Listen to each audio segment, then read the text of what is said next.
One level of the deep ignorance within which we live and act is our bondage to the specific individual life, personality, and situation that we inhabit. We are generally unaware of anything prior to our birth or which occurs after our death.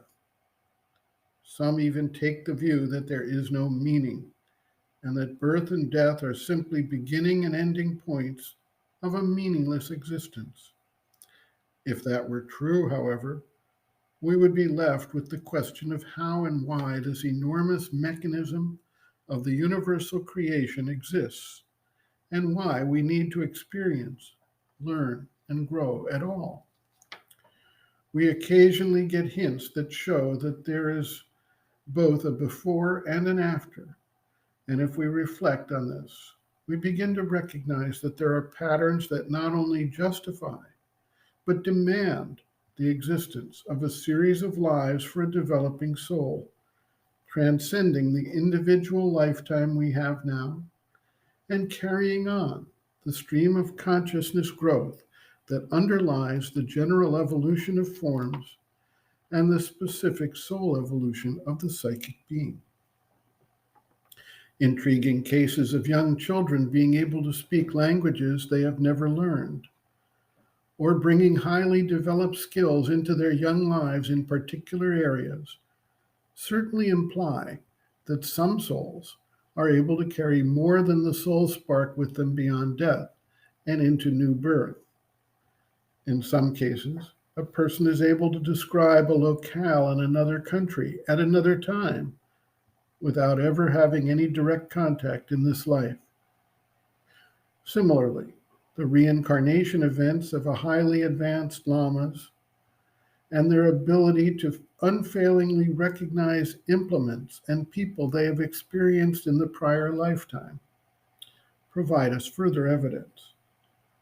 Those who have a near death experience also come face to face with their soul and return, in many cases, with a new understanding and appreciation of the value and significance of life. While the soul grows, develops, gathers experiences and understanding from life to life, it does not generally carry with it the burden of its past lives in the form of specific relationships, specific skill sets, or specific circumstances.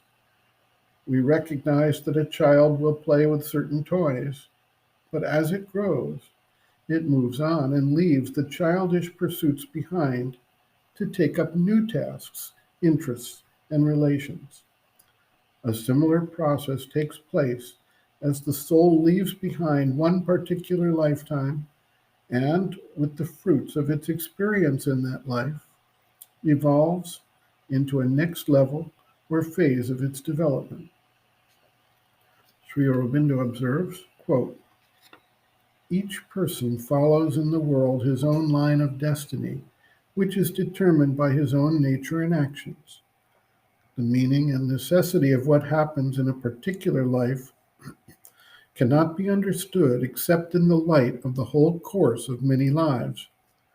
But this can be seen by those who can get beyond the ordinary mind and feelings and see things as a whole, that even errors, misfortunes, calamities are steps in the journey.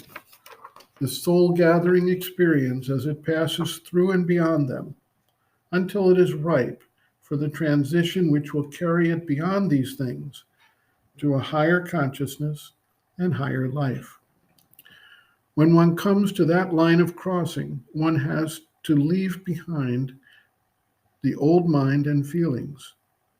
One looks then on those who are still fixed in the pleasures and sorrows of the ordinary world with sympathy, and wherever it is possible with spiritual helpfulness, but no longer with attachment.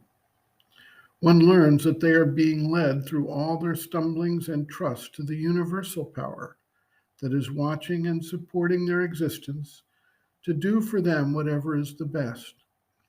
But the one thing that is really important for us is to get into the greater light and the divine union, to turn to the divine alone, to put our trust there alone, whether for ourselves or for others. End quote. Reference, Sri Aurobindo, Integral Yoga, Sri Aurobindo's Teaching and Method of Practice, Chapter 12, Other Aspect of Sri Aurobindo's Teaching and Method of Practice, Rebirth, Karma and Destiny, pages 343 to 347.